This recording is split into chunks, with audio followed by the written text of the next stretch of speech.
नमस्कार साथियों, आप सभी का बहुत बहुत स्वागत है। मैं वासुदेव द्विवेदी आप सभी का एग्जामपुर परिवार पर बहुत बहुत स्वागत करता हूं। तो बच्चों, आप लोग एक बार जल्दी से लाइव आ जाएं और लाइव आकर के सेशन को शेयर कर दें। आप सभी को रंगोत्सव की ढेर सारी शुभकामनाएं और मैं ईश्वर से प्रार्थना करूंगा कि इस रंगोत्सव में आपके जीवन में बहुत सारे रंग घुल जाएं और खुशियों के रंग आपको मिले और आप अपने जीवन में आगे चल करके बहुत अच्छा करें और जहां भी पहुंचे, जिस मुकाम पर भी पहुंचे, उस मुकाम पर जाकर के लोगों के हित के लिए और लोगों के कल्याण के लिए कार्य करते रहें। यही मेरी ईश्वर से कामना है और आप लोगों को होली की ढेर सारी शुभकामनाएं। आप सभी मस्त रहें, स्वस्थ रहें और अच्छे से होली सेलिब्रेट करें। आज हमारे ऑफिस में भी होली थी। कुछ लोग घर की तरफ जा रहे थे और जब घर की तरफ जा रहे थे तो आपको मालूम है होली तो मिलने का त्योहार है, मेल मिलाप का त्योहार है और प्यार का त्योहार है। तो आप सभी आपस में ऐसा ही प्यार बना करके रखिए और आगे चलिए। बिल्कुल पटेल जी, आपका बहुत बहुत स्वागत है। प्रीति मिश्रा जी, आपका भी बहुत बहुत स्वागत है और आप सभी का बहुत बहुत स्वागत है। आप लोग एक बार सेशन को शेयर करके आ जाएं और फिर क्या करते हैं, अपनी बातों को आगे लेकर के चलते हैं। हाँ, मैंने आज ही होली मनानी। बहुत सारे लोग क्या है जो दूर से हैं और जिनको अपने घर जाना था छुट्टियों में, तो वो आज ही निकल रहे थे। तो आज दिन में ही थोड़ी सी होली हो गई और जरूरी भी है थोड़ा बहुत जो है सेलिब्रेशन, सबके साथ मिलना। और त्योहार में आप लोगों को भी मालूम है, एक दूसरे से मिलो तो एक अलग खुशी होती है। भले ही आप उस व्यक्ति से रोज मिलते हो, लेकिन त्योहार के समय मिलते हैं तो एक अलग खुशी आपको देखने को मिलती है। जैसे आप लोगों को देख करके मुझे खुशी प्राप्त हो रही है। तो चलिए, ममता जी, प्रियंका जी, आप सभी का बहुत बहुत स्वागत है और प्राची जी, आपका भी। चलते हैं, आकर के अपनी बातों को आगे बढ़ाते हैं। आप लोग एक बार सेशन को जल्दी से शेयर कर देंगे। तो आइए बच्चों, सबसे पहला प्रश्न आपकी स्क्रीन पर ये रहा। आज का पहला प्रश्न ये है आपकी स्क्रीन पर। आइए और आकर के जवाब दीजिएगा। कर्क रेखा गुजरती है। आपसे जानना चाहता है कि कर्क रेखा निम्न में से किससे होकर के गुजरती है? मध्य प्रदेश से, त्रिपुरा से, मिजोरम से या इनमें से सभी से? अब आप लोगों को अगर कर्क रेखा को देखना है तो आप कैसे देख सकते हैं? मान करके चलिए, ये आपका क्या हो गया, भारत का मैप हो गया। प्रायद्वीपीय भारत का मैप ड्रॉ कर लेते हैं और जब आप इस प्रायद्वीपीय भारत के मैप को ड्रॉ करते हैं तो साथ में आप क्या करिए, नॉर्थ ईस्ट को भी थोड़ा सा इस तरीके से आप लोग क्या करें, ड्रॉ कर लिया करें। और अगर इस तरीके से आप ड्रॉ कर लेते हैं तो आप क्या कर पाएंगे, आसानी के साथ समझ पाएंगे कि कर्क रेखा भारत में कहां से होकर के गुजरती है और किन किन प्रदेशों से आपको ये गुजरते हुए दिखाई देगी। तो सबसे पहले चलते हैं तो यहाँ पर आपको क्या दिखाई देता है? पहला तो हो जाता है आपका राजस्थान है। राजस्थान से आगे चलेंगे तो आपको क्या दिखाई देगा? गुजरात आपको मिलेगा। गुजरात के बाद आपको क्या मिलता है? मध्य प्रदेश मिलेगा। मध्य प्रदेश के बाद आपका छत्तीसगढ़। छत्तीसगढ़ के बाद आपको क्या दिखाई देता है? वेस्ट बंगाल दिखाई देता है। वेस्ट बंगाल के बाद ये वाला जो एरिया है आपका, ये कौन सा आपका, तो ये आपका कहलाता है त्रिपुरा वाला एरिया है। इसके बाद आपको क्या दिखाई देता है? ये वाला जो एरिया है आपका, इसे मैं मिजो कहता हूं और आप लोग मिजोरम कह सकते हो। तो भारत के कितने राज्यों से होकर के आपकी कर्क रेखा गुजरती है? तो आपका आंसर हो जाएगा भारत के 8 राज्यों से गुजरती है। भारत के कितने, तो याद रखेंगे आप लोग, भारत के 8 राज्यों से होकर के क्या गुजरती है? आपकी कर्क रेखा होकर के गुजरती है। कौन कौन से राज्य है? तो नंबर 1 आपका Rajasthan, number 2 Gujarat, number 3 MP, number 4 आपका छत्तीसगढ़ और नंबर 5 आपका झारखंड यहां पर रह गया था। Number 5 Jharkhand, number 6 West Bengal, number 7 आपका त्रिपुरा और नंबर 8 आपका क्या हो जाता है? मिजोरम। तो हम कहेंगे इन ऑप्शन को देख करके बताइए आपका कहां से होकर के गुजरती है। आपका आंसर हो जाएगा इनमें से सभी, फ्रॉम ऑल ऑफ दिस। कहां से गुजरती है? आपका ऑल ऑफ दिस, इनमें से सभी राज्यों से होकर के क्या गुजरती है आपका, क्योंकि यहां पर मध्य प्रदेश, त्रिपुरा और मिजोरम दिया हुआ है। तो इन सभी देशों से होकर, राज्यों से होकर के क्या गुजरती है आपका, तो यहां से आपको दिखाई दे जाएगी कर्क रेखा गुजरते हुए। चलते हैं अगले प्रश्न पर बढ़ते हैं। अगला प्रश्न आपकी स्क्रीन पर ये रहा। भारतीय मानक समय रेखा या भारतीय मानक समय की यमयोत्तर नहीं गुजरती है। कहां से नहीं गुजरती है आपको यह बताना है। मानक समय रेखा भारत की क्या है? तो मैंने आपको बताया 82 डिग्री एंड हाफ आपको क्या दिखाई देती है? यह भारत की मानक समय रेखा है। भारतीय मानक समय आपका लिया कहां से जाता है? याद रखेंगे आप लोग, इलाहाबाद। इलाहाबाद में आपको दिखाई दे जाएगी कौन सी जगह है? तो इलाहाबाद में आपको दिखेगा नैनी। और नैनी से क्या लिया जाता है आपका? तो भारतीय मानक समय आपका लिया जाता है। यह कितना आगे आपका, तो हम कहते हैं +530 आपका क्या है? GMT आपको दिखाई देता है। अब इसका आप मतलब समझिए, मतलब क्या होता है? मतलब होता है जो आपकी प्रधान यमयोत्तर रेखा है, जिसे हम ग्रीनविच रेखा के नाम से जानते हैं, यह क्या कहलाती है? आपकी 0 डिग्री। और 0 डिग्री से जब हम कहाँ की ओर बढ़ते हैं, मान करके चलिए ये आपका 1 है, ये क्या हो गया आपका 1 डिग्री, 1 डिग्री से आप कहाँ की चले 2 डिग्री, 2 से आप कहाँ की ओर चले 3 डिग्री की तरफ, फिर आप कहाँ को बढ़े 4 डिग्री की तरफ बढ़ गए। इसी तरीके से आप बढ़ते हुए आगे चले आए, तो आपको क्या दिखाई देता है, इस तरफ से अगर हम बढ़ते हैं तो 82.5 डिग्री पर आपका क्या पड़ता है, भारत आपको दिखाई दे जाएगा। अब दो देशांतर रेखाओं के मध्य दूरी कितनी है, समय का अंतराल कितना होता है, तो 4 मिनट आपको क्या दिखाई देता है, समय का अंतराल दिखाई देता है दो देशांतर रेखाओं के मध्य। और 4 को अगर हम क्या करते हैं, आपका 82 से मल्टीप्लाई करते हैं और ये एंड हाफ आपको दिखाई दे जाएगा, और इसे हम आवर में कन्वर्ट करते हैं तो 5 घंटे 30 मिनट आपको क्या दिखाई देता है, भारत आगे है। और यह रेखा भारत के किन राज्यों से होकर के गुजरती है आपसे पूछा जाए तो सबसे ऊपर आपको क्या दिखाई देता है, उत्तर प्रदेश। उत्तर प्रदेश के बाद आपका क्या मिलेगा, मध्य प्रदेश। मध्य प्रदेश के बाद आपका क्या है, छत्तीसगढ़। छत्तीसगढ़ के बाद आपका क्या है, तो यहां पर आपको दिखाई दे जाएगा उड़ीसा। क्या आपको दिखाई देता है, उड़ीसा। और उड़ीसा के बाद आपका क्या हो जाता है, आंध्र प्रदेश आपको दिखाई देगा। तो कहां से गुजरती है, आपका आंध्र प्रदेश से, छत्तीसगढ़ से, उत्तर प्रदेश से। कहां से नहीं गुजरती है, तो महाराष्ट्र से आपकी नहीं गुजरती। किस राज्य से होकर के क्रॉस नहीं होती, महाराष्ट्र से होकर के क्रॉस नहीं होती। जब आप क्या देखते हो, मैच देखते हो ना इंटरनेशनल, उसमें लिखा रहता है 82.5 डिग्री GMT, आपका 5 घंटे 30 मिनट GMT लिखा रहता है। और इंडियन स्टैंडर्ड टाइम में आपको जैसे मान करके चलते GMT में आपका क्या है, रात के 12 बजे 12 AM है। तो हमारे यहाँ कितना बजा हुआ होगा, तो आप बता देंगे सर 5 घंटे हम जोड़ देते हैं, 5 आपका क्या हो जाएगा 30 AM होगा आपका, 5:30 AM का होगा। जब इंग्लैंड में आपको मध्य रात्रि दिखाई देगी लंदन में, तो भारत में क्या हो रहा होगा, आपका सुबह का सूरज निकल रहा होगा। ये बातें आपको याद रखनी है। चलते हैं अगले प्रश्न पर बच्चों। अगला प्रश्न आपकी स्क्रीन पर ये है, आइए उत्तर दीजिए। भारत का सुदूरस्थ दक्षिणी बिंदु, भारत का सदर्न मोस्ट पॉइंट आपका कौन सा है। आपसे क्या जानना चाहता है, भारत का दूरस्थ आपका दक्षिणी बिंदु आपसे जानना चाहता है। कन्याकुमारी पर है, रामेश्वरम पर है, या इंदिरा पॉइंट पर है, या आपका पॉइंट कौलीमूर पर है। तो भारत का जो दक्षिणतम बिंदु है उसे हम क्या कहते हैं, इंदिरा पॉइंट। इंदिरा पॉइंट है कहां पर आपका, तो आप कह देना सर ये दिखाई देता हमको ग्रेट निकोबार में। कहां पर आपको दिखाई देता है, ग्रेट निकोबार में आपको क्या दिखाई देगा, इंदिरा पॉइंट देखने को मिलता है। यह भारत का दक्षिणतम बिंदु है। लेकिन अगर आपसे पूछा जाता मुख्य भूमि का, मुख्य अगर पूछा जाता आपका भूमि का दक्षिणतम बिंदु, दक्षिणी आपसे क्या पूछा जाता, बिंदु पूछा जाता, तब आप क्या बताते, तब आप बताते कन्याकुमारी। कौन सा हो जाता आपका, कन्याकुमारी आपका मुख्य भूमि का दक्षिणी बिंदु हो जाएगा। अगर आपसे पूछा जाता नॉर्थ पॉइंट कि भाई सबसे उत्तरी बिंदु कौन सा है, तब आप क्या बताते, इंदिरा कॉल। इंदिरा आपका क्या हो जाता है, इंदिरा कॉल आपको दिखाई देगा। और इंदिरा कॉल है कहां पर आपका, तो वर्तमान समय में आपको दिखाई देता है लद्दाख में है। कहां पर आपको दिखेगा, लद्दाख में देखने को मिलेगा। अब आपसे पूछा जाता सबसे पूर्वी बिंदु पूछा जाता कि पूर्वी बिंदु आपका कौन सा है। पूर्वी बिंदु अगर आपसे पूछा जाए तो आपको क्या बताना है, किबिथु बताना है। किबिथु आपका कहां पर है, तो याद रखेंगे इसे आप लोग अरुणाचल प्रदेश में है। अरुणाचल आपको क्या दिखाई देता है, प्रदेश दिखेगा। और अरुणाचल प्रदेश में आपका भारत का सबसे पूर्वी बिंदु है। अब अगर आपसे पूछा जाता पश्चिमी बिंदु, पश्चिमी आपसे क्या पूछता, बिंदु पूछता, तब आप क्या बताते, तो आपको बताना था गौर मोती।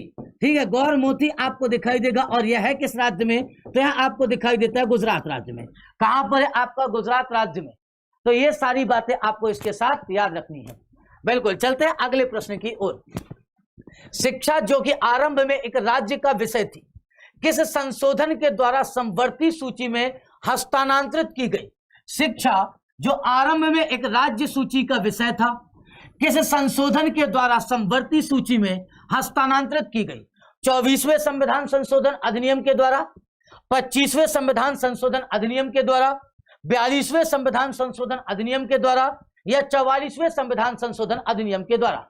आपको बताना है यह किस संविधान संशोधन अधिनियम के द्वारा क्या बनाया गया, समवर्ती सूची का भाग बना दिया गया। तो शिक्षा को आपका 42वें संविधान संशोधन के द्वारा क्या बना दिया गया, आपका समवर्ती सूची का विषय बनाया गया। कौन सा संविधान संशोधन था आपका, तो 42वें संविधान संशोधन के द्वारा इसे क्या बनाया गया आपका, तो इसे बना दिया जाता आपका याद रखेंगे समवर्ती सूची का विषय बना दिया जाता है।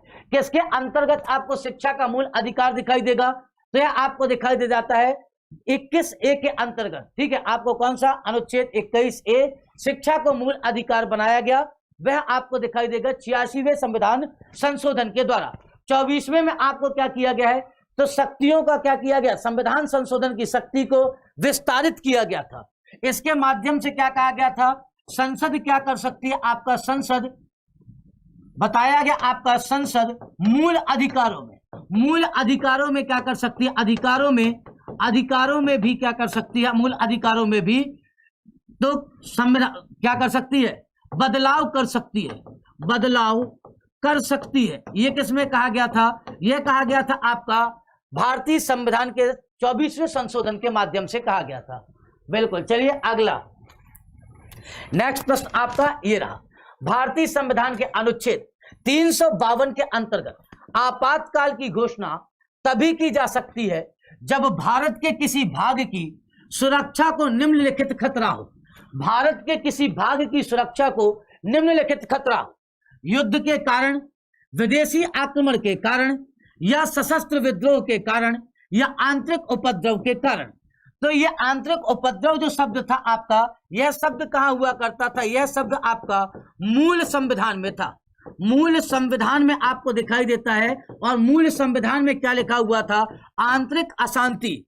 आंतरिक आपको क्या दिखाई देती है, आंतरिक अशांति लिखी हुई थी। आंतरिक अशांति के माध्यम से आपका क्या किया जा सकता था, तो इसके आधार पर आप क्या लगा सकते थे, आपातकाल।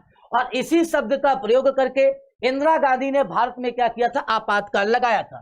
और जब जनता पार्टी की सरकार बनी तो इन्होंने 44वें संविधान संशोधन के बाद 44वें आपका क्या हो जाएगा, संविधान कॉन्स्टिट्यूशनल अमेंडमेंट या संविधान संशोधन के माध्यम से क्या किया गया, माध्यम से आपका आंतरिक अशांति, आंतरिक आपका क्या हो जाता है, अशांति शब्द को हटा करके, अशांति शब्द को हटाकर क्या लिख दिया गया, तो हटाकर आपका लिख दिया गया क्या शब्द लिखा गया, तो आंतरिक अशांति को हटा करके सशस्त्र विद्रोह के कारण को लिख दिया गया। तो सही आंसर क्या हो जाएगा आपका 1, 2 और 3, युद्ध, बाह्य युद्ध के कारण, विदेशी आक्रमण के कारण और सशस्त्र विद्रोह के कारण। अगर राष्ट्रपति को यह बात लगती है कि भारत में आंतरिक सुरक्षा को लेकर के किसी प्रकार की कोई समस्या उत्पन्न हो गई है, तो वह संपूर्ण राज्य में या संपूर्ण देश में या किसी एक भाग में देश के क्या लगा सकता है, राष्ट्रपति शासन लगा सकता, आपातकाल की उद्घोषणा कर सकता है। यह बात याद रखिएगा 44वें संविधान संशोधन में। नेक्स्ट आ जाते हैं, अगला प्रश्न आपकी स्क्रीन पर ये रहा। भारतीय संविधान का कौन सा अनुच्छेद बच्चों के शोषण के विरुद्ध मौलिक अधिकार से संबंधित है। भारतीय संविधान का ऐसा कौन सा अनुच्छेद है जो मौलिक अधिकार से संबंधित है, किसके, बच्चों के शोषण से। तो आपको बताना है आर्टिकल 17, आर्टिकल 19 या आर्टिकल 23 या आपका आर्टिकल 24। आर्टिकल 17 किसकी बात करता है, अस्पृश्यता की बात करता है। यहां पर आपकी क्या है, अस्पृश्यता की आपकी बात की गई है। 19 में क्या आपका वाक्य एवं अभिव्यक्ति की स्वतंत्रता, वाक्य एवं आपको क्या दिखाई देता है, अभिव्यक्ति आपको दिखाई दी जाएगी। अभिव्यक्ति की आपको क्या देखने को मिलती है, स्वतंत्रता आपको दिखाई देती है। वाक्य एवं अभिव्यक्ति की स्वतंत्रता, अनटचबिलिटी आपका 17 और 13 में क्या दिया गया आपका, तो इसमें आपको क्या देखना है, 23 में क्या दिया है और 24 में क्या दिया हुआ है। 23 में आपको दिखाई दे जाएगा क्या है, तो मानव दुर्व्यापार आपको दिया हुआ है। अनुच्छेद 23 क्या है, मानव दुर्व्यापार। मानव आपका क्या हो जाता है, व्यापार एवं बलात् श्रम, मतलब आपका जबरन श्रम, बलात् श्रम को इसमें निषेध किया गया है।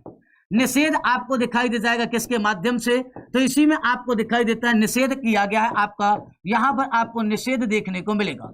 मानव दुर्व्यापार का निषेध कहां पर है, इसी के माध्यम से किया गया है। और आर्टिकल 24 में किसके विषय में, तो बच्चों के शोषण के विषय में आपका लिखा गया है कि बाल श्रम को यहां पर रोका गया। 14 वर्ष से कम आयु के किसी भी बालक को जोखिम पूर्ण कार्य में आप नहीं लगा सकते हैं, ये बातें इसमें बताई गई है। बिल्कुल। नेक्स्ट अगला, निम्नलिखित में से कौन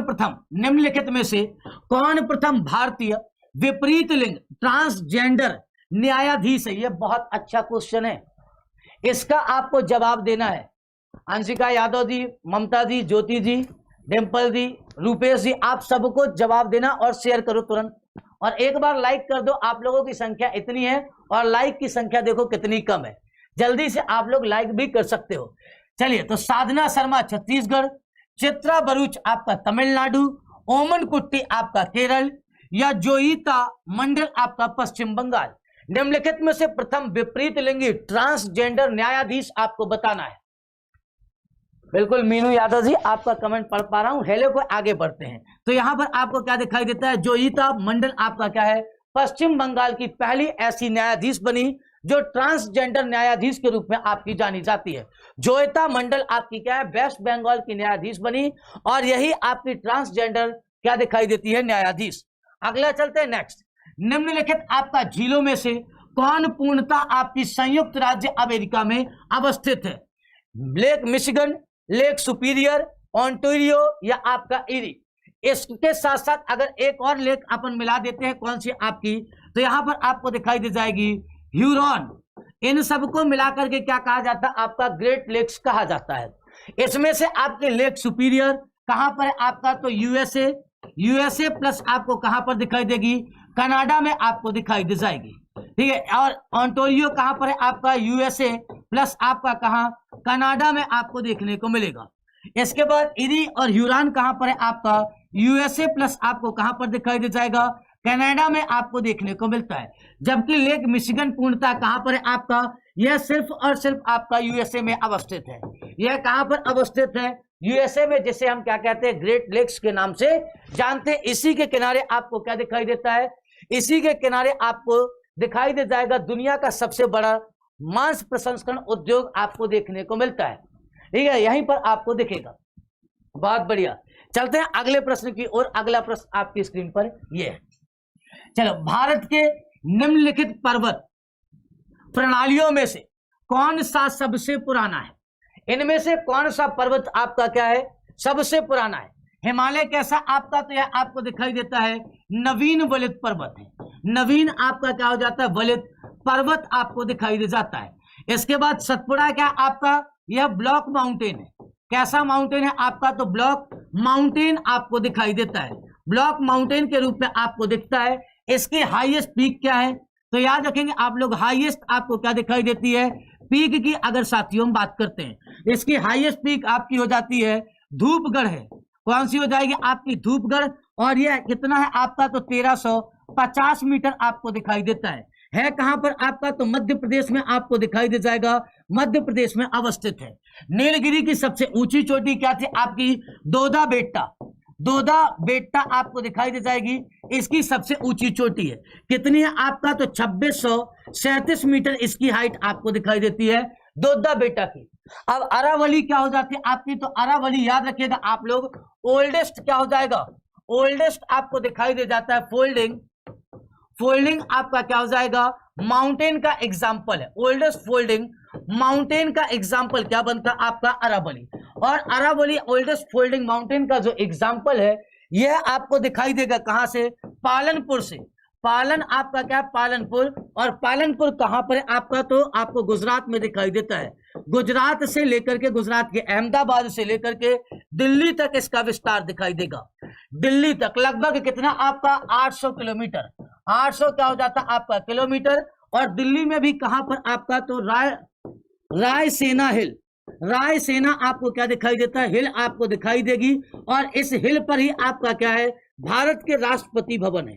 राष्ट्रपति भवन आपका कहां पर है? तो राष्ट्रपति भवन आपको यहीं पर देखने को मिलता है, रॉयल सेना हिल पर। इसकी सबसे ऊंची चोटी क्या है? तो नाम है आपका माउंट आबू पर्वत पर अवस्थित है। और माउंट आबू पर्वत पर अवस्थित गुरु शिखर क्या है? इसका सर्वोच्च शिखर है। कितनी हाइट है आपका? तो 1727 मीटर इसकी हाइट आपको दिखाई देती है। 1727 मीटर के साथ आपका अरावली पर्वत की सर्वोच्च ऊंची चोटी आपको दिखाई देती है। पालनपुर आपका क्या है? गुजरात। पालनपुर आपका गुजरात, जिसे आप लोग कहां पर देखते हो? अहमदाबाद। अहमदा आपका क्या हो जाता है? अहमदाबाद से लेकर के इसके अवशिष्ट पार्ट को क्या कहा जाता है? ये और कैसा पर्वत है? तो इसे हम कहते हैं अवशिष्ट पर्वत है, रेजिडुअल। रेजी आपका क्या हो जाएगा? डुअल माउंटेन का एग्जाम्पल है। कैसा माउंटेन है आपका? तो रेजिडुअल माउंटेन का एग्जाम्पल आपका बनता है Aravalli as a example of residual mountain. Residual mountain का आपका क्या है? एग्जाम्पल आपको दिखाई देगा। चलें, माउंट आबू पर अवस्थित है आपका गुरु शिखर। जगह कौन सी आपका? तो राजस्थान में 1727 मीटर के साथ इसकी सबसे ऊंची चोटी आपको दिखाई देती है। अगला चलते हैं, नेक्स्ट प्रश्न आपकी स्क्रीन पर ये रहा।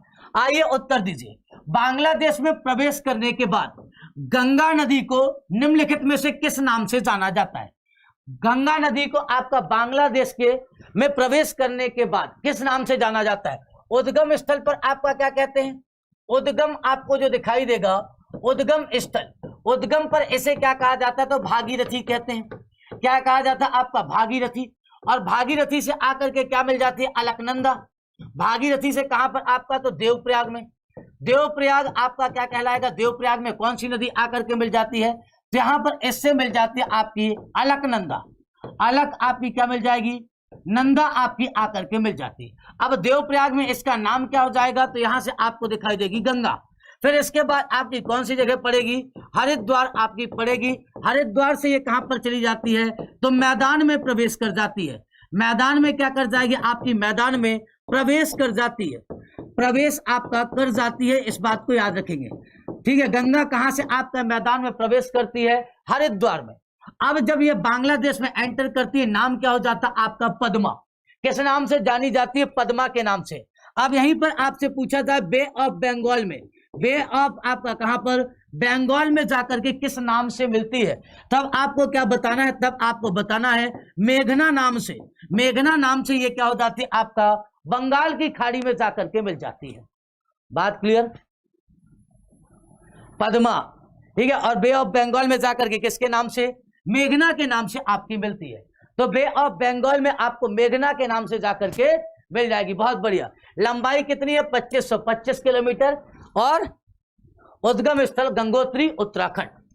निम्नलिखित महाद्वीपों में से कौन सा गोंडवाना लैंड का भाग नहीं था? निम्नलिखित महाद्वीपों में से कौन सा गोंडवाना लैंड का भाग नहीं था? याद रखेंगे, एक थ्योरी दी थी आपके अल्फ्रेड वेगनर महोदय ने। ये जर्मन आपके क्या थे? जलवायु वैज्ञानिक आपको दिखाई देते हैं, अल्फ्रेड वेगनर महोदय। और अल्फ्रेड वेगनर महोदय ने क्या थ्योरी दी? तो यहां पर आकर के समझिएगा, जो अल्फ्रेड वेगनर महोदय थे, इनके द्वारा आपकी थ्योरी दी गई। और इस पार्ट को आपका क्या नाम दिया गया? इसे इन्होंने नाम दिया पेंजिया। ठीक है, इन्होंने कहा कि किसी समय आपका जो सभी के सभी आपका महाद्वीप है, किसके रूप में जुड़े हुए थे? आपस में पेंजिया के रूप में जुड़े थे। पेंजिया के रूप में जुड़े थे। और यह क्या था? आपका विशाल भूखंड था। विशाल आपका क्या हो जाता है? तो इसे आपका भूखंड कहा। और इन्होंने बताया कि इसको चारों तरफ से कौन घेरा हुआ था आपका? तो पैंथालासा। पैंथालासा आपका क्या था? तो पैंथालासा को इन्होंने कहा कि यह विशाल आपका क्या था? विशाल महासागर था। विशाल महासागर आपका क्या किया हुआ था? चारों तरफ से घेरा हुआ था। कॉन्टिनेंटल ड्रिफ्ट थ्योरी बताया किसने? अल्फ्रेड वेगनर ने। अल्फ्रेड आपको क्या दिखाई देते हैं? वेगनर महोदय ने बताया। वेगनर महोदय ने यह बात कही, कब कही थी आपका? 1912 में। कौन सी थ्योरी दी? तो इन्होंने थ्योरी दी थी महाद्वीपीय विस्थापन का सिद्धांत, जिसमें इन्होंने बताया कि किसी समय आपका ये जो सभी के सभी महाद्वीप हैं, एक विशाल भूखंड के रूप में आपस में जुड़े हुए थे। उस विशाल भूखंड को इन्होंने पेंजिया नाम दिया और बताया इस विशाल भूखंड को चारों तरफ से कौन घेरा हुआ था? पैंथालासा नामक विशाल सागर घेरा हुआ था। सूर्य और चंद्रमा के आकर्षण बल और गुरुत्वाकर्षण बल के कारण यह आपस में विखंडित हो गया और इसके उत्तरी भाग को इन्होंने क्या नाम दिया? तो इसके उत्तरी भाग को इन्होंने यूरेशिया नाम दिया। इसे क्या कहा आपका? तो इसे हम कह सकते हैं आपका अंगारा लैंड। अंगारा आपका क्या कहा? लैंड इन्होंने नाम दिया। इसे क्या नाम दिया आपका? अंगारा लैंड या लॉरेंसिया। और इसे क्या कहा इन्होंने? तो इसे कहा आपका गोंडवाना लैंड। गोंडवाना आपका क्या हो जाता है? गोंडवाना लैंड का नाम दिया था आपका। और जो आपका भारत है वह किसका भाग है? गोंडवाना लैंड का भाग है। तो दक्षिण अमेरिका आपका किसका भाग है? गोंडवानालैंड का। अफ्रीका किसका भाग है? गोंडवानालैंड का। ऑस्ट्रेलिया किसका भाग है? गोंडवानालैंड का। भारत किसका भाग है? गोंडवानालैंड का। और इसके साथ साथ मेडागास्कर किसका भाग है? गोंडवानालैंड का आपका भाग है। और इसके बाद इनमें से कौन सा भाग नहीं है आपका गोंडवानालैंड का? तो उत्तरी अमेरिका आपको क्या दिखाई दे जाएगा? अंगारा लैंड का भाग है। किसका भाग है आपका? अंगारा लैंड का आपको पार्ट दिखाई देता है। और यह किसका भाग आपका बनता है? अंगारा लैंड। अंगारा लैंड में और कौन था? तो याद रखेंगे आप लोग नॉर्थ अमेरिका, प्लस आपको क्या दिखाई देगा? ग्रीनलैंड। ग्रीनलैंड भी इसका भाग था। और क्या था इसका भाग? तो याद रखेंगे आप सभी, यूरोप भी इसका भाग हुआ करता था। ठीक है, क्या आ गया आपका? यूरोप और यूरेशिया। जैसे हम लोग रसिया वाला पार्ट देखते हैं, वह भी किसका भाग था आपका? तो इसी का आपका भाग था। यहां पर यूरेशिया लिख देता हूं मैं। यूरेशिया भी आपका क्या हुआ करता था? इसी का भाग हुआ करता था। तो यूरेशिया भी इसी का पार्ट था। डी वालों क्या हो गया? भजमन गोविंदा। चलो कोई बात नहीं, होली है, बुरा नहीं मानूंगा आपके उत्तरों का। डी का प्रश्न का जवाब थोड़ा सा गलत था। चलिए, निम्नलिखित स्थानों में से कहां पर भागीरथी एवं अलकनंदा नदी आपस में मिलती है? निम्नलिखित में से किन स्थानों में या कहां पर आपकी भागीरथी और अलकनंदा नदी मिलती है, आपको यह बताना है। देखिए, आपके पास पंचप्रयाग होता है। इसमें से आपका पंचप्रयाग में क्या क्या शामिल है? देवप्रयाग, कर्णप्रयाग, विष्णुप्रयाग, रुद्रप्रयाग। ठीक है, ये आपके पंचप्रयाग के आपका भाग बनते हैं। और इसी में आपका क्या है? देवप्रयाग में आकर के अलकनंदा और भागीरथी आपस में मिल जाती है। आगे नाम क्या हो जाएगा आपका? तो यहीं से आपका गंगा के नाम से जानी जाती है। किसके नाम से जानी जाएगी? आपका गंगा के नाम से जानी जाएगी। बिल्कुल सही आंसर है। चलते अगला प्रश्न। निम्नलिखित में से कौन एक कैबिनेट मिशन का सदस्य नहीं था? आपको बताना, निम्नलिखित में से कौन एक इनमें से आपका कैबिनेट मिशन का सदस्य नहीं था, यह बात आपको बतानी है। कैबिनेट मिशन भारत कब आया? तो यह भारत आता है आपका, भारत कब आया? अगर ऐसा प्रश्न आपसे पूछा जाए तो आपको बताना है 24 मार्च। 24 मार्च आपका कब? तो 1946 में है भारत आया। कारण क्या था इसके आने का? तो कारण आप सभी याद रखेंगे, भारतीयों को कैसे किया जाएगा, इसी के लिए आपका 24 अप्रैल के दिन कब आया था आपका? तो 24 मार्च के दिन आपका 1946 में भारत आया, जिसके अध्यक्ष के रूप में आपको क्या दिखाई देते हैं? पेंथिक लॉरेंस और स्टेफर्ड क्रिप्स, और साथ में आपका अलेक्जेंडर आपको दिखाई दे जाएंगे, एबी अलेक्जेंडर। इसे आप लोग क्रिप्स मिशन के नाम से भी आप सभी जानते हैं। इसके सदस्य कौन नहीं थे? सर जॉन साइमन इसके सदस्य नहीं थे। ठीक है, साइमन कब आया आपका? तो साइमन आयोग आपका 27 में बना और यह 28 में भारत आया। कब आया आपका? 1928 में ये आपका भारत आता है। ठीक है, और इसका विरोध प्रदर्शन किया जाता है। इसी के विरोध में आपका लाला लाजपत राय जी की मृत्यु हो जाती है लाठी लगने से। बात क्लियर है? साइमन नहीं था।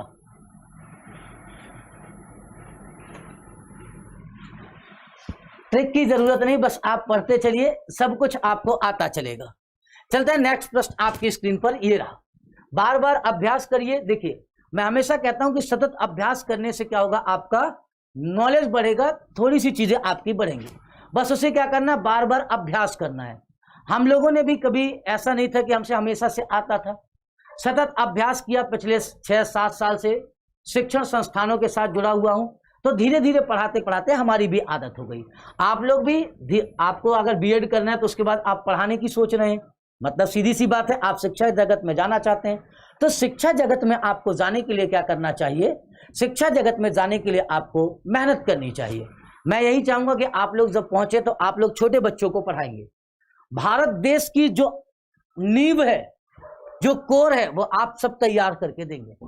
तो आप सबके भरोसे आने वाली जो हमारी नस्लें हैं, पीढ़ियां हैं, तो आप लोग जितना अच्छा पढ़ करके जाएंगे उतना अच्छा आप अपने बच्चों को पढ़ाएंगे। यही सोच करके हम लोग भी आपके लिए मेहनत करते हैं कि आप आगे चल करके उन भारत देश के आप निर्माताओं को निर्मित करेंगे। एक शिक्षक क्या करता है? जो भारत की नींव है उसको तैयार करता है, और आपका काम वही होगा। आइए, भारत के संविधान के अंतर्गत एक धन विधेयक को प्रस्तावित किया जा सकता है। धन विधेयक को कहां पर प्रस्तावित किया जा सकता है? धन विधेयक के विषय में बात कहां पर की गई है? तो भारतीय संविधान के आर्टिकल 110, ठीक है, 110 का सब क्लॉज क्या है आपका 1, यह किसके विषय में बात करता है? आपका धन विधेयक, धन विधेयक के विषय में आपका बात करेगा, ठीक है, क्या आपका धन विधेयक के विषय में आपकी बात करता है। और क्या कहता है कि धन विधेयक कौन सा धन विधेयक या कोई विधेयक धन विधेयक है या नहीं है, इसको निर्धारित कौन करेगा? तो लोकसभा अध्यक्ष करता है। लोकसभा आपका कौन करेगा? अध्यक्ष इस विषय को क्या करता है? आपका निर्धारित करता है कि कोई भी विषय जो आपका आर्टिकल किसमें, तो आर्टिकल याद रखेंगे आप लोग, आर्टिकल 117 का सब क्लॉज 2 के शामिल विषयों से अगर संबंधित है और उसके विषय में यह निर्धारित कौन करेगा कि यह विधेयक आपका धन विधेयक है, तो यह आपका क्या करता है? तो याद रखेंगे लोकसभा अध्यक्ष के द्वारा इसे क्या किया जाता है? निर्धारित किया जा सकता है। और लोकसभा अध्यक्ष द्वारा निर्धारित किया जाता है। और धन विधेयक सिर्फ और सिर्फ कहां पर लाया जा सकता है? तो यह सिर्फ और सिर्फ आपका लोकसभा में लाया जा सकता है। बहुत बढ़िया, बात क्लियर है? थी विशेष प्रक्रिया की बातें बाद में करेंगे। चलिए, निम्नलिखित में से कौन लोकसभा के सत्र का अवसान करने का प्राधिकृत है? यहां पर कह रहा आपका लोकसभा का सत्र जो है, सत्र का अवसान करना, स्थगित नहीं कर रहा है, अवसान कर रहा। अवसान का मतलब क्या होता है? तो याद रखिएगा, end of the session, session को एंड करना। अस्थायी तौर पर सत्र को क्या किया जा सकता है? जैसे मान लीजिए हमने कहा कि अभी क्या है, जैसे आप लोगों ने पेपर में पढ़ा होगा कि सदन जो है अस्थायी तिथि तक क्या कर दिया गया? आपका स्थगित कर दिया गया। वो तो आपका लोकसभा अध्यक्ष करेगा, लेकिन संसद के सत्र का सत्रावसान कौन करेगा? आपका राष्ट्रपति करता है। सत्र को आहूत करने की शक्ति और सत्र को अवसान करने की शक्ति किसके अंदर है? तो भारत के राष्ट्रपति के अंदर आपको दिखाई देगी। किसके अंदर देखने को मिलती है? तो भारत के राष्ट्रपति के अंदर आपको देखने को मिल जाएगी। चलते अगले प्रश्न पर। अगला प्रश्न आपकी स्क्रीन पर ये रहा। आइए, भारतीय संविधान की अभिभावकत्व निहित है, मतलब भारतीय संविधान का आपका कस्टोडियन कौन है? आपका गार्जियन कौन है? तो राष्ट्रपति में निहित है, लोकसभा में निहित है, या सर्वोच्च न्यायालय में निहित है, या आपका मंत्रिमंडल में निहित है? यह प्रश्न देखने में जितना आसान लगता है, कई बार इसका उत्तर उतना गलत आपको दिखाई देता है। 2015 में यूपीएससी में सेम यही प्रश्न भी पूछा गया था, बाद में आपके एग्जाम में भी पूछा गया। भारतीय संविधान की अभिभावकत्व डैश डैश में निहित है, तो यह किस पर निहित है? आपका भारत के सर्वोच्च न्यायालय में। भारतीय संविधान का संरक्षक और अभिरक्षक के रूप में आपको कौन दिखाई देता है? सर्वोच्च न्यायालय आपको दिखाई दे जाएगा। ठीक है, कौन आपको दिखाई देता है? सुप्रीम कोर्ट में आपको देखने को मिलेगा। नेक्स्ट चलते बच्चों, अगला प्रश्न आपकी स्क्रीन पर ये रहा। आइए उत्तर दीजिए। बिना संसद के सदस्य हुए कोई व्यक्ति मंत्रिपरिषद का सदस्य रह सकता है कितने समय तक? यह बात क्या कहता है? तो कहता है कि कोई व्यक्ति अगर संसद का सदस्य नहीं है, लेकिन उसके बाद भी वह मंत्रिपरिषद का सदस्य रह सकता है, प्रधानमंत्री भी हो सकता है, लेकिन कितने समय तक? तो याद रखेंगे आप लोग 6 माह तक। 6 माह के भीतर उस व्यक्ति को क्या करना पड़ेगा? तो लोकसभा या राज्यसभा में से किसी एक सदन की सदस्यता ग्रहण करनी होगी, और अगर वह ऐसा कर लेता है तो आगे रहेगा, नहीं तो क्या हो जाएगा? उसका पद, वो अपने पद से स्वतः हट जाएगा। इस बात को याद रखेंगे। अगले प्रश्न पर चलते हैं। अगला प्रश्न आपकी स्क्रीन पर ये रहा। आइए और आकर के उत्तर दीजिए। राष्ट्रपति भवन को डिजाइन किसने किया था? राष्ट्रपति भवन को आपका किसके द्वारा डिजाइन किया गया? एडवर्ड स्टोन के द्वारा, ली कॉर्बोलियस के द्वारा, या एडविन लुटियंस के द्वारा, या आपका तरुण दत्त के द्वारा? जो आपको क्या दिखाई देता है? राष्ट्रपति भवन दिखाई देता है। इसका जो निर्माण था, निर्माण स्टार्ट कब हुआ? स्टार्टिंग अगर आपसे पूछी जाए, स्टार्टिंग हुई आपका 1912 में। 1912 से आपका क्या हुआ था? याद रखेंगे आप लोग, 1912 से आपका दिल्ली क्या बन गई? दिल्ली राजधानी के रूप में, राजधानी के रूप में कार्य करना स्टार्ट किया, कार्य करना चालू किया था। ठीक है, दिल्ली ने कब से चालू किया? तो 1912 से आपका राजधानी के रूप में कार्य करना स्टार्ट किया। घोषणा कब की गई थी? तो घोषणा अगर आपसे पूछी जाए कि दिल्ली क्या होगी? आपकी राजधानी होगी, ऐसी घोषणा कब की गई? तो यह घोषणा आपकी 1911 दिल्ली दरबार लगा करके की गई थी। दिल्ली आपको क्या दिखाई देता है, दरबार लगा करके। कौन आया आपका, तो जॉर्ज पंचम भारत आए थे। जॉर्ज आपको कौन आए थे, पंचम, और साथ में आपका महारानी मैरी इनके साथ आई थी। और मैरी और जॉर्ज पंचम जब भारत आए 1911 में आपका क्या लगा, दिल्ली दरबार। उसमें घोषणा की गई कि दिल्ली अब भारत की नई राजधानी होगी। और इसने राजधानी के रूप में कार्य करना कब स्टार्ट किया, 1912 में। और तभी काम किसका चालू हुआ, आपका राष्ट्रपति भवन का। और बनकर के कब तैयार हुआ, तो याद रखेंगे आप लोग, बनकर कब तैयार हुआ, बनकर आप लोगों को याद रखना तैयार, तो बनकर के तैयार हुआ आपका 1927 में। जो वर्तमान भारत में आपको राष्ट्रपति भवन दिखाई देता है 1927 में बनकर के तैयार हुआ। इसे क्या कहा जाता है, आपका लुटियन जोन्स कहा जाता है। लुटियंस मीडिया आप लोगों ने नाम सुनी होगी। अरे मेरी नहीं थी, मैरी थी, तो आप लोग ना मेरी बना लेते हो, समझ रहे हो। भारतीय संविधान में समवर्ती सूची की अवधारणा ली है निम्न राष्ट्र से। यहां पर आपको बताना, भारतीय संविधान में समवर्ती सूची की अवधारणा ली है निम्न राष्ट्र से, कनाडा से, ऑस्ट्रेलिया से, संयुक्त राज्य अमेरिका से, या आपका ब्रिटेन से। तो आपको आंसर क्या हो जाता है, ऑस्ट्रेलिया आपका आंसर हो जाता है। ऑस्ट्रेलिया से हमने क्या लिया है, याद रखेंगे आप लोग, प्रस्तावना की भाषा। प्रस्तावना की आपकी क्या है, भाषा कहां से ली है, तो यह भी हमने कहां से लिया, ऑस्ट्रेलिया से लिया है। ठीक है, प्रस्तावना की भाषा लिया। केंद्र एवं राज्य के बीच संबंध लिया, केंद्र और साथ में केंद्र राज्य हमने क्या लिया, संबंध भी यही से लिया। संबंध कहां से लिया है, तो यह भी आपका ऑस्ट्रेलिया से लिया।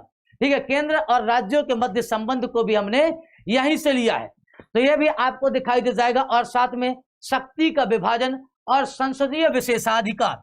तीसरा क्या लिया आपका, तो ये सबसे मुख्य आपका संसदीय आपको क्या दिखाई देता है, विशेषाधिकार। विशेषाधिकार कहां से लिया है, तो यह भी आपका कहां से लिया, ऑस्ट्रेलिया से लिया। प्रस्तावना की भाषा, केंद्र राज्य संबंध, संसदीय विशेषाधिकार और शक्ति का आपका विभाजन, यह भी कहां से लिया, अगर आपसे पूछा जाए। चौथा आपका केंद्र और राज्य संबंध के साथ केंद्र राज्य के मध्य आपका शक्ति का विभाजन। शक्ति का क्या हो जाएगा आपका, तो याद रखिएगा आप लोग, विभाजन अगर केंद्र राज्य के मध्य किया जाना है तो कहां से लिया आपका, यह भी ऑस्ट्रेलिया से लिया है। बहुत बढ़िया, बहुत सुंदर, आप लोग तो शानदार जाने लग गए हो, अब धीरे धीरे और हो जाएगा। चलिए अगला प्रश्न आपकी स्क्रीन पर ये रहा, निम्नांकित में से कौन राज्य सरकार का कानूनी सलाहकार है। इनमें से कौन आपका राज्य सरकार का कानूनी सलाहकार है, आपको बताना है।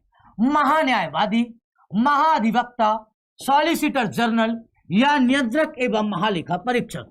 जल्दी से बताइए, महान्यायवादी, महाधिवक्ता, या आपका सॉलिसिटर जनरल, या आपका नियंत्रक एवं महालेखा परीक्षक। महान्यायवादी का उल्लेख कहां है, तो भारतीय संविधान के आर्टिकल 148 से लेकर के 151 तक आपको क्या दिखाई देता है, यही व्यक्ति आपको दिखाई दे जाएगा। महान्यायवादी से संबंधित आपको देखने को मिल जाता है। ठीक है, अब राज्य सरकार का कौन है, सबसे बड़ा विधिक अधिकारी, तो महाधिवक्ता। राज्य सरकार का महाधिवक्ता ही क्या होता है आपका, तो ये सबसे बड़ा विधिक अधिकारी आपको दिखाई देता है। डी, बहुत बढ़िया भाई, अभिषेक भाई बहुत शानदार, आपका जवाब मजा दिला देते हो। ज्योति जी का डी आंसर है, गलत है भाई, बहुत बढ़िया। डी जिसका जिसका है, दिनेश पाल जी, सब आपका क्या हो गए, गलत हो गई है। राज्य सरकार का कानूनी सलाहकार है नियंत्रक एवं महालेखा परीक्षक, सीएजी, कैग, बताइए।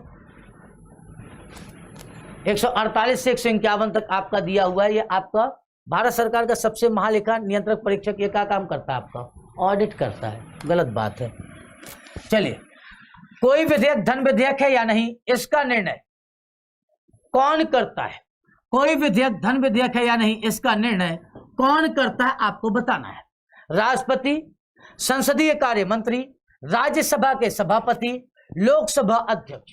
निम्नलिखित में से कौन आपका यह बताता है कि कोई विधेयक धन विधेयक है या नहीं, इस विषय में परिचर्चा कौन करता है, तो आपको क्या बताना है, लोकसभा अध्यक्ष, राज्यसभा के सभापति, संसदीय कार्य मंत्री या राष्ट्रपति। तो मैंने आपको बताया कोई विधेयक धन विधेयक है या नहीं है, इसका अंतिम निर्णय किसका होता है, लोकसभा अध्यक्ष का होता है।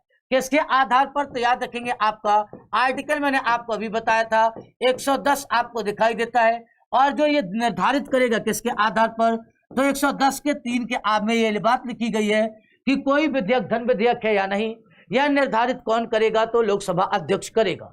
किसके आधार पर, तो 117(1) में लिखे हुए जो भी आपके क्या है प्रावधान, अगर उन प्रावधानों को छूता है तो वह क्या होगा, आपका धन विधेयक होगा। अगला चलते हैं, नेक्स्ट प्रश्न आपकी स्क्रीन पर ये रहा। लोकसभा का स्पीकर किसे संबोधित कर अपना त्याग पत्र देता है? लोकसभा अध्यक्ष अपना त्याग पत्र किसे संबोधित करके देता है? राष्ट्रपति को, प्रधानमंत्री को, लोकसभा के डिप्टी स्पीकर को, या भारत के न्यायाधीश को? लोकसभा अध्यक्ष आपका किसको अपना इस्तीफा सौंपता है, आपको बताना है। बताइए,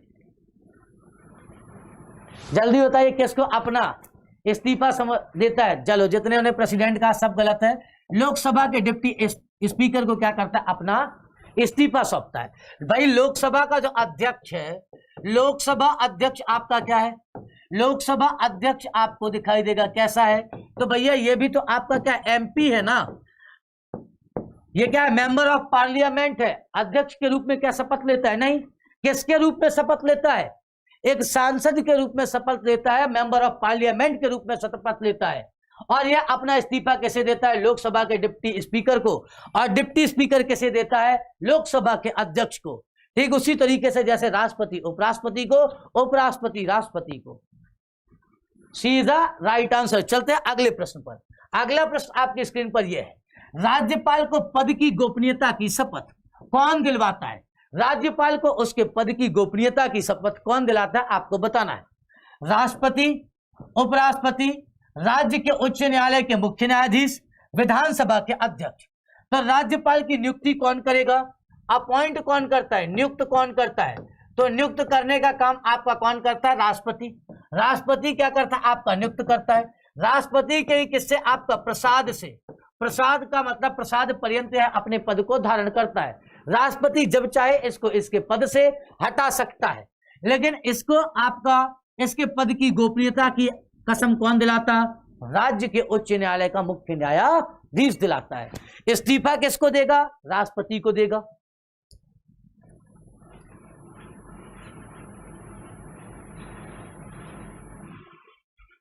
चलें आगे बढ़ते हैं। अगला प्रश्न आपकी स्क्रीन पर ये रहा, दक्षिण भारत की सबसे ऊंची चोटी। दक्षिण भारत की सबसे ऊंची चोटी कौन सी है? अनाईमुडी, दोदा बेट्टा, अमरकंटक या महेंद्रगिरी। महेंद्रगिरी की हाइट कितनी है आपकी? तो लगभग 1501 मीटर आपको दिखाई दी जाती है। कितनी आपकी? 1501 मीटर। ये कहां पर आपका? तो ये आपका पूर्वी घाट में। कहां पर आपका? पूर्वी आपको क्या दिखाई देता है? घाट में आपको दिखाई दे जाएगा। कहां पर आपका? पूर्वी घाट, उत्तरी सरकार में। अमरकंटक कहां पर? आपका मध्य प्रदेश। लगभग 1057 मीटर इसकी आपको क्या दिखाई देगी? हाइट। दोदा बेट्टा कहां पर आपका? तो नीलगिरी की सबसे ऊंची चोटी है। नीलगिरी आपका क्या है? नीलगिरी पर्वत की आपकी सबसे ऊंची चोटी है। और नीलगिरी पर्वत की सबसे ऊंची चोटी कितनी है आपका? 2600 आपकी 37 मीटर आपको दिखाई देती है। और ये आपकी किसकी सबसे ऊंची चोटी है? अन्नामलाई पर्वत की। अन्नामलाई आपका क्या हो जाएगा? पर्वत की आपकी सबसे ऊंची चोटी है। ठीक है, अन्नामलाई पर्वत की सबसे ऊंची चोटी अनाईमुडी आपको देखने को मिलती है। कौन सी हो जाती है? आपकी अनाईमुडी। और 2695 मीटर। कितनी आपका? 2695 आपको क्या दिखाई देगा? मीटर के साथ दक्षिण भारत की सबसे ऊंची चोटी है, जो अन्नामलाई पर्वतीय क्षेत्र पर अवस्थित है। कहां पर अवस्थित है? अन्नामलाई पर्वतीय क्षेत्र पर, अनाईमुडी। ठीक है, कहां पर आपको दिखाई देता है? अनाईमुडी, अन्नामलाई पहाड़ी पर आपको देखने को मिलेगा। अगला चलते हैं, भारत की दक्षिणतम पर्वत श्रेणी। भारत की दक्षिणतम पर्वत श्रेणी कौन सी है? नीलगिरी। नीलगिरी क्या है आपका? तो याद रखेंगे आप लोग, पूर्वी घाट, पूर्वी घाट और साथ में पश्चिमी घाट का, पश्चिमी घाट का, पश्चिमी घाट का ये क्या है आपका? मिलन बिंदु है। मिलन आपको क्या दिखाई देता है? बिंदु है। ठीक है, क्या देखने को मिलेगा? आपका मिलन बिंदु है। अन्नामलाई में आपने क्या देखा? अभी सबसे ऊंची चोटी देखी। नल्लामलाई आपकी कहां पर है? तो यह आपको दिखाई दे जाएगा बॉर्डर पर। इसके बाद कार्डमम की पहाड़ी या इलायची की पहाड़ी भारत की क्या है? आपकी दक्षिणतम आपकी पहाड़ी है, जो किसका विस्तार है आपका? तो याद रखेंगे आप लोग, अन्नामलाई पर्वतीय क्षेत्र का आपका विस्तार है। इलायची की पहाड़ियां, आंसर इज अ सी। कौन सा? कार्डमम की पहाड़ियां भारत की सबसे दक्षिणतम आपकी क्या है? पहाड़ी आपको दिखाई देगी। नेक्स्ट चलते हैं अगला प्रश्न। बैरन द्वीप अवस्थित है। बैरन द्वीप आपका कहां पर स्थित है आपको बताना है। बैरन द्वीप कहां पर स्थित है? बंगाल की खाड़ी में, अरब सागर में, भूमध्य सागर में या चीन सागर में? बैरन द्वीप बंगाल की खाड़ी, अरब सागर, भूमध्य सागर या चीन के सागर में? तो बैरन द्वीप आपका कहां पर स्थित है? बंगाल की खाड़ी पर स्थित है। ये कैसा आपका? तो भारत का यह आपका क्या है? ज्वालामुखी आपका क्या है? द्वीप आपको दिखाई देगा। कैसा द्वीप है आपका? तो भारत का यह है ज्वालामुखी द्वीप आपको देखने को मिलता है। बैरन द्वीप है कहां पर आपका? तो याद रखेंगे आप सभी बंगाल की खाड़ी में, हिंद महासागर में। अगला प्रश्न आपकी स्क्रीन पर यह रहा। निम्नलिखित में से कौन सी नदी यमुना नदी से नहीं मिलती है? निम्नलिखित में से कौन सी नदी यमुना से आपकी नहीं मिलती, यमुना की सहायक नहीं है? केन नदी, बेतवा नदी, सोन नदी या चंबल नदी? इनमें से कौन सी नदी आपका यमुना की सहायक नहीं है आपको बताना है। केन, बेतवा, सोन या चंबल, कौन सी आपकी यमुना की सहायक नदी नहीं है आप सभी को बताना है। तो जल्दी से बताइए। इनमें से तो आपका आंसर क्या हो जाएगा? सोन। उद्गम कहां पर होता है इसका? उद्गम याद रखेंगे आप लोग अमरकंटक में आपको दिखाई देगा। अमरकंटक कहां पर? तो मध्य प्रदेश में आपको देखने को मिलता है। जाति किसकी सहायक है? तो गंगा की सहायक है। गंगा की क्या आपकी याद रखेंगे आप लोग? सहायक आपको देखने को मिलती है। सहायक आपकी किसकी है? गंगा की। कहां पर मिलती है? तो याद रखेंगे आप लोग पटना के नजदीक, पटना के समीप आपको क्या दिखता है? पटना के समीप आपका दानापुर में क्या करती है? आपका दानापुर में गंगा से मिल जाती है। गंगा से आपका क्या हो जाती है? मिल जाती है।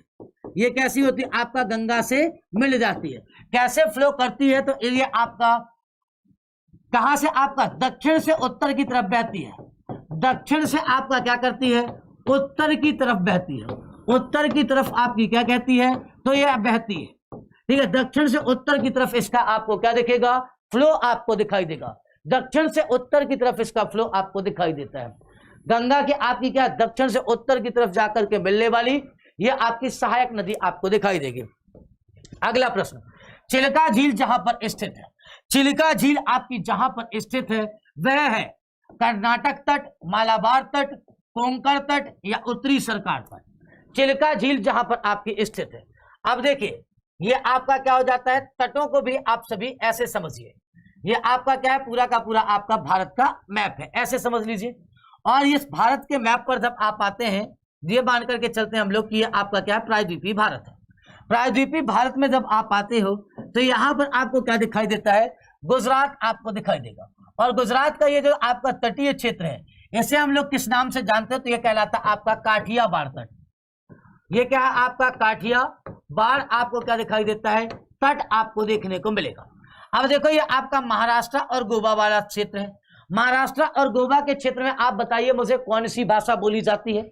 आप कहोगे महाराष्ट्र और गोवा के क्षेत्र में, गोवा में क्या बोला जाता है? आपका कोंकणी बोली जाती है। तो ये कौन सा तट होता है आपका? इसे कहते हैं हम कोंकण तट है। कोंकण तट के नाम से जानते हैं, कोंकणी बोली जाती है। आगे आते आपका कहां पर? तो ये आपको क्या दिखाई देता है? ये आपको दिखाई दे जाएगा मैंगलुरु। और मैंगलुरु के नीचे आपको क्या दिखता है? केरल। कर्नाटक और क्या दिखाई देता है? आपका केरल दिखाई देगा। कर्नाटक में आपकी कौन सी भाषा बोली जाती? या केरल में आपकी भाई क्या बोली जाती है इस तट पर? आपका मलयाली। और मलयाली बोली जाएगी तो क्या हो जाएगा आपका? केरला में। तो भैया केरला में अगर मलयाली बोली जाएगी तो आपको क्या याद रखना है? मालाबार तट याद रखना है। वास्को डी गामा यहीं पर आया था। कहां पर आपका? तो जमोरिन से मुलाकात किया था। मालाबार तट आपका कहलाता है। ठीक है, ये आप याद रखेंगे किसके नाम से? मलयाली भाषा बोली जाती है इसलिए इसे क्या कहा जाता है? आपका मालाबार तट हो गया। कोंकणी बोली जाती है, कोंकण तट हो गया आपका। इसे आपको याद रखना है। अब इस तरफ आपको क्या दिखाई देता है? जल्दी से बताओ। और कर्नाटक में क्या बोली जाती है? आपकी कन्नड़ा बोली जाती है। तो ये क्या हो जाता है? आपका कन्नड़ा आपका तट हो जाएगा। कन्नड़ा तट किसे कहते हैं आपका? तो ये कर्नाटक में है। ये कहां पर? आपका MH प्लस आपको कहां दिखाई देगा? प्लस आपका गोवा में आपको देखने को मिलेगा। मालाबार तट कहां पर है आपका? तो केरला में आपको दिखाई देता है। केरला आपका क्या हो जाता है? मालाबार तट। काठियावाड़ कहां पर है आपका? गुजरात में आपको देखने को मिलेगा। बात क्लियर है? तो आप बताइए उत्तरी सरकार कहां पर है? हम कह देंगे सर उत्तरी सरकार तो हमको कहां दिखाई देती है? उत्तरी सरकार में आपको देखने को मिलेगी चिल्का झील। राज्य कौन सा आपका? तो उड़ीसा है, उड़ीसा आपको दिखाई देता है। खारे पानी की क्या है आपकी सबसे बड़ी लेगून झील है? कैसी लेक है आपकी? तो याद रखेंगे आप लोग लेगून है। अगर आपसे पूछा जाए भारत में खारे पानी की सबसे बड़ी झील, तब क्या बताओगे? तब आपको लेक का नाम सांभर बताना है। लेकिन अगर भारत में पूछा जाए खारे पानी की लेगून झील या सबसे बड़ी लेगून झील, तो आपको चिलिका बताना है। बिल्कुल उत्तरी सरकार आपको कहां पर दिखाई दे जाएगा। चलो अगला चलें, नेक्स्ट प्रश्न पर पढ़ते हैं। ब्रिटिश संसद ने भारतीय स्वतंत्रता अधिनियम कब पारित किया था? ब्रिटिश संसद ने आपका भारतीय स्वतंत्रता अधिनियम कब पारित किया था? आप लोगों ने 3 जून डिकी बर्ड योजना तो सुनी ही होगी। 3 जून का आपका क्या था? 3 जून आपको दिखाई देता है, ऐसे हम कहते हैं मन बाटन योजना। मन बाटन आपका कहा जाता है, मन बाटन योजना भी कहा जाता है, या क्या कहा जाएगा आपका डिकी बर्ड योजना। डिकी आपकी क्या कहलाती है? बर्ड आपकी योजना कहलाती है, या इसी को आप क्या कहते हो? Mount batten plan. माउंट आपका क्या हो जाता है? बेटन आपका योजना के नाम से जाना जाता है।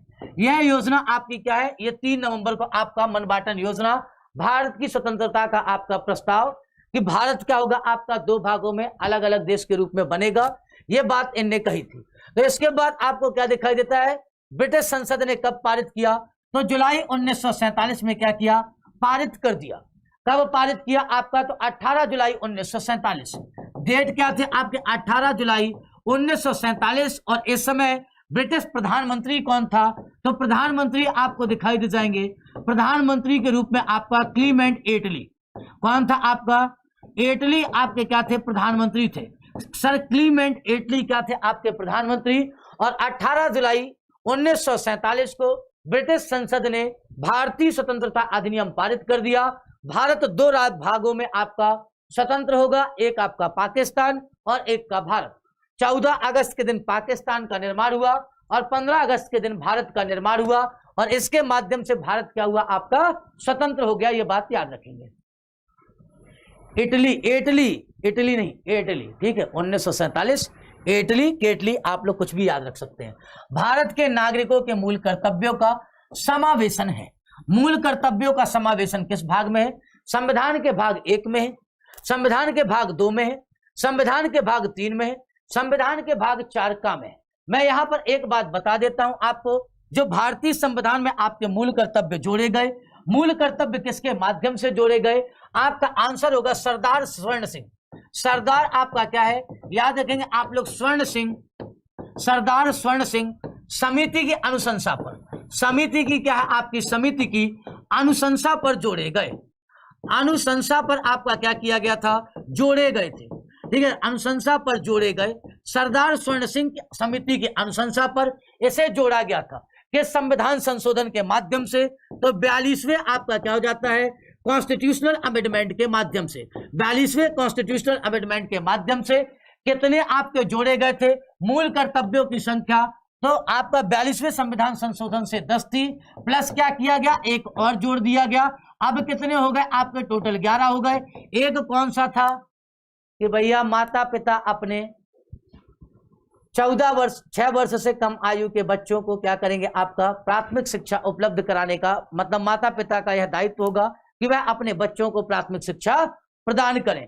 तो 11वां आपका जो आपका मूल कर्तव्य जोड़ा गया, ये 11वें नंबर का। एक कब जोड़ा गया था? 86वें आपका क्या हो जाता है?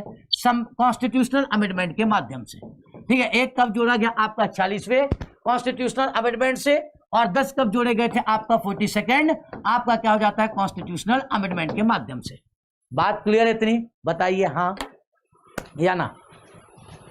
तो बस आज क्या करूंगा, यहीं पर आपका विदा लूंगा। कल फिर मिलेंगे सेम टाइम। आप लोगों का थोड़ा सा प्यार कम दिख रहा, और आप लोग ऑफलाइन में कमेंट भी नहीं करते आकर के, तो थोड़ा सा कमेंट करते रहिए और सेशन को शेयर करते रहिए। शानदार सेशन चल रहा, और मैं तो कोशिश करूंगा कि कुछ दिन में आपको 1 घंटे में 50 प्रश्न बताऊं और इसी एक्सप्लेनेशन के साथ बताऊं। आप लोग जब साथ में लगे रहेंगे तो थोड़ा थोड़ा क्या होगा? स्पीड बढ़ाता चलूंगा। देखिए पहले दिन हम 25 पहुंचे थे, दूसरे दिन 34, फिर 30, ये चल रहा अभी, उसको 40 करेंगे, फिर 50 करेंगे। चलिए, तो आप लोगों का बहुत बहुत धन्यवाद, और आप सभी क्या करिए, इसी तरीके से साथ में बने रहिए। Thank you, bye bye, take care, अपना और अपनों का ख्याल रखिएगा। आप सभी को रंगोत्सव की एक बार फिर से ढेर सारी शुभकामनाएं। कल मिलूंगा, दोबारा दूंगा। चलिए, धन्यवाद।